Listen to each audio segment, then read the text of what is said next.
ഇന്ന് തന്നെ ഡൗൺലോഡ് ചെയ്യൂ. കാണൂ നിങ്ങളുടെ ഫേവറേറ്റ് ഷോസ്. എനിക്ക് അയാളെ കാണാതിരിക്കാൻ പറ്റില്ല ഒരു നിമിഷം പോലും.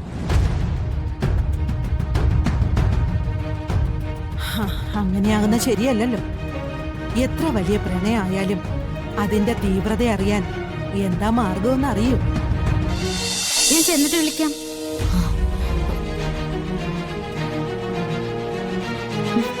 ഞാൻ എവിടെയെങ്കിലും പോയി കഴിഞ്ഞാൽ ഫിദ മാഡത്തിന് ഭയങ്കര ടെൻഷനാ. എപ്പോഴും എന്റെ കാര്യങ്ങൾ അറിഞ്ഞുകൊണ്ടിരിക്കണം. ചിലപ്പോ പാതിരാത്രിയിലൊക്കെ വിളിച്ചു കളയും.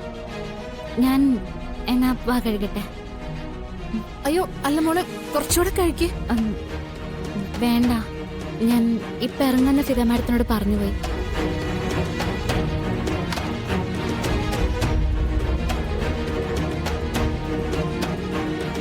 മേഡം, ഒപ്പിടുന്ന കാര്യം പറയുന്നില്ലേ? വരട്ടെ. എന്തായിരിക്കും ആ ഫംഗ്ഷൻ? ഇങ്ങനൊരു ഫംഗ്ഷനുള്ള കാര്യമൊന്നും മോള് പറഞ്ഞില്ലല്ലോ. ഇനി ആലോചിച്ചിരിക്കാൻ വേറൊരു കാര്യം കൂടി കിട്ടി. ശ്യാമേ, മോളെ തിരിച്ചു വന്നിട്ട് വിളിക്കാന്ന് പറഞ്ഞല്ലോ. ഇനി അതല്ല അതിന് കൂടുതൽ ടെൻഷൻ ഉണ്ടെങ്കിൽ ഫംഗ്ഷൻ കഴിഞ്ഞ് നേരെ സ്കൂളിലോട്ട് വരാൻ പറ മോളോട്. നമുക്ക് അങ്ങോട്ട് പോവാം. വേണ്ട. എങ്കിൽ സമയം കളത് കഴിച്ചു തീർക്ക്.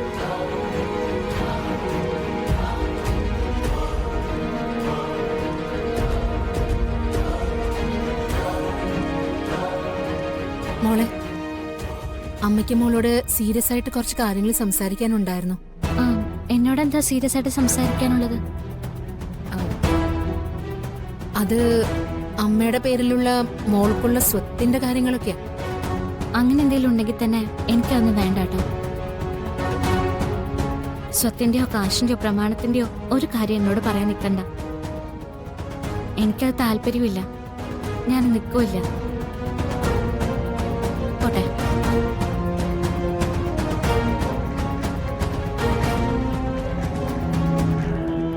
എല്ലാം വെറുതെ ആയല്ലോ മേഡം. പിറന്നാളല്ലാത്തൊരു ദിവസം പിറന്നാൾ ഒരുക്കി. അത് മുടങ്ങാതിരിക്കാൻ വേണ്ടി അസുഖം അഭിനയിച്ചു. പക്ഷേ ഫലിച്ചില്ല. കൃത്യസമയത്ത് ആ വിളി വന്നത്. വേഷം മാറിയാലും സ്വന്തം അമ്മയല്ലേ മേഡം? So what? ഞാൻ എന്റെ ആഗ്രഹങ്ങളൊക്കെ മടക്കി കെട്ടി എന്റെ വഴിക്ക് പോണോന്നാണോ?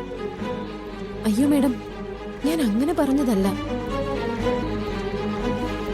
പണത്തില് താല്പര്യമില്ല, പദവിയിലും താല്പര്യമില്ല. എവിടെയോ വളർന്നതാണെങ്കിലും അമ്മയുടെ ഗുണഗണങ്ങളൊക്കെ കിട്ടിയിട്ടുണ്ട്. പക്ഷെ സോണി നോക്കിക്കോ, ഒരു ദിവസം ഞാനവളെ പൂട്ടും. അതിനുശേഷം അവളുടെ അമ്മയെയും.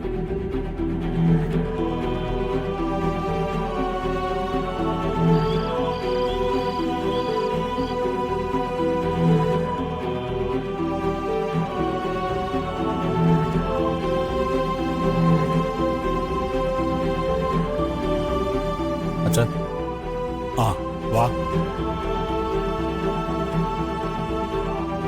എന്താ അച്ഛാ, എന്തോ പ്രധാനപ്പെട്ട കാര്യം പറയാനുണ്ടെന്ന് പറഞ്ഞു. പറയാം, ആദ്യം നീ ഇരിക്ക്. ഏട്ടൻ എന്തെങ്കിലും കാര്യം അച്ഛനെ കൊണ്ട് പറയിപ്പിക്കുകയാണോ? എടാ, നിന്നെ വിളിച്ചതുപോലെ എന്തോ കാര്യം സംസാരിക്കേണ്ടെന്ന് പറഞ്ഞ അച്ഛൻ എന്നെ വിളിച്ചു. അല്ലാതെ കാര്യം എന്താന്ന് എനിക്കും അറിയില്ല.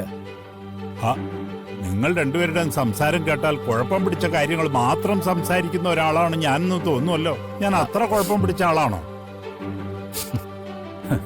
അച്ഛൻ കാര്യം പറ. വേറൊന്നുമല്ല, സൂര്യയുടെ എസ്റ്റേറ്റിലെ കാര്യങ്ങൾ നോക്കാൻ പോവാൻ പറഞ്ഞിരുന്നല്ലോ.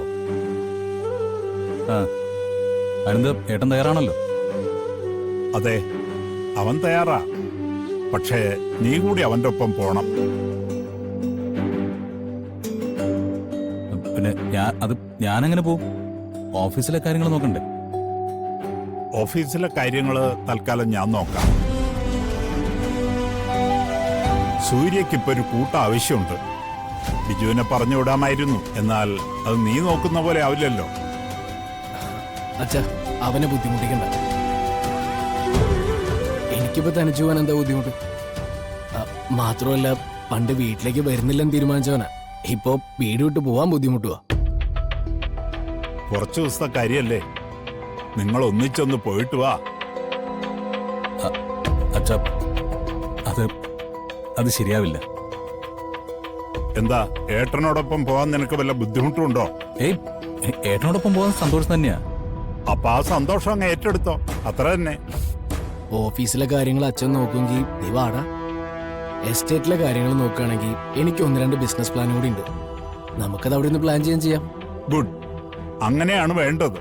ഇപ്പൊ എന്തായാലും യാത്രയ്ക്കൊരു ഉദ്ദേശമായല്ലോ. അച്ഛാ, എനിക്കിപ്പോ ഈ വീട് വിട്ടു പോകുന്നത് അത്ര ഇഷ്ടമല്ല. ഹ, എടാ, വിവാഹം കഴിഞ്ഞ് കുറച്ചു നാളത്തേക്ക് എന്റെ അവസ്ഥ ഇത് തന്നെയായിരുന്നു. നമ്മുടെ ജീവിതം എവിടെയെങ്കിലും തളച്ചിടപ്പെടാനുള്ളതല്ല. എന്ത് പ്രശ്നം വന്നാലും അതിനെല്ലാം ഫൈറ്റ് ചെയ്യണം.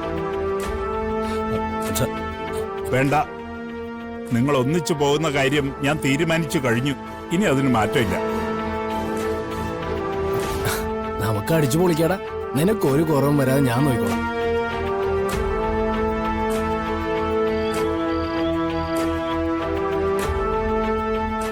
ഞാൻ എന്താ മുത്തശ്ശി ചെയ്യേണ്ടത്? എനിക്ക് ഇവിടുന്ന് പോകാൻ തോന്നില്ല. ഞാനിവിടെ ഇല്ലാതിരുന്ന അവരാ തക്കം നോക്കി രാധിക ദ്രോഹിക്കും. എന്തെങ്കിലുമൊക്കെ ചെയ്ത് അവരാ ഇഷ്ടം മായ്ച്ചു കളയും. അവളുടെ മനസ്സിൽ നിന്ന് നിന്നെ ആർക്കും മായ്ച്ചു കളയാനൊന്നും പറ്റില്ല. അതിനെക്കുറിച്ചൊന്നും നീ പേടിക്കണ്ട. എനിക്ക് അയാളെ കാണാതിരിക്കാൻ പറ്റില്ല ഒരു നിമിഷം പോലും. അങ്ങനെയാകുന്ന ശരിയല്ലല്ലോ. എത്ര വലിയ പ്രണയമായാലും അതിന്റെ തീവ്രത അറിയാൻ എന്താ മാർഗമെന്ന് അറിയൂ. ഇടയ്ക്കൊന്ന് കാണാതിരിക്കുക എന്നത് അപ്പോ മനസ്സിൽ കിട്ടുന്ന വേദനയാടാ ശരിക്കുള്ള പ്രണയം. അതെ, പഠിച്ചു വെച്ച് ഓരോന്ന് പറഞ്ഞാ പോരെ. അനുഭവിക്കുന്നവന്റെ മാനസികാവസ്ഥ കൂടി ഒന്ന് അറിയണം. നിനക്കിപ്പോ എന്താ വേണ്ടേ? പോകുന്ന വിഷയത്തിൽ നിന്ന് ഇനി ഒഴിഞ്ഞു മാറാൻ പറ്റില്ല. പരമേശ്വരൻ അത് സമ്മതിക്കില്ല. അതെ, എന്റെ ടെൻഷൻ മുത്തശ്ശിക്ക് പറഞ്ഞാൽ മനസ്സിലാവില്ല. ഇതിനെ സ്ഥിരമായി പരിഹരിക്കാൻ ഒറ്റ മാർഗം മാത്രമേ ഉള്ളൂ. നിന്റെ അച്ഛനോട് കാര്യങ്ങൾ തുറന്നു പറയുക. അച്ഛനോടോ? പിന്നല്ലാതെ. പരമേശ്വരനോട് കാര്യങ്ങൾ തുറന്നു പറയാതെ പിന്നെ എങ്ങനെയാ ഒന്നിച്ച് ജീവിക്കാൻ പറ്റുക നിങ്ങൾക്ക്? സംഭവിച്ച കാര്യങ്ങളൊക്കെ പറയണം. നീ രാധികയാണ് താലി കെട്ടിയെന്ന് അറിഞ്ഞാല് പരമേശ്വരന്റെ മുമ്പില് വേറെ മാർഗം എന്താ? നിങ്ങളെ ഒന്നിച്ച് ജീവിക്കാൻ സമ്മതിക്കില്ലേ?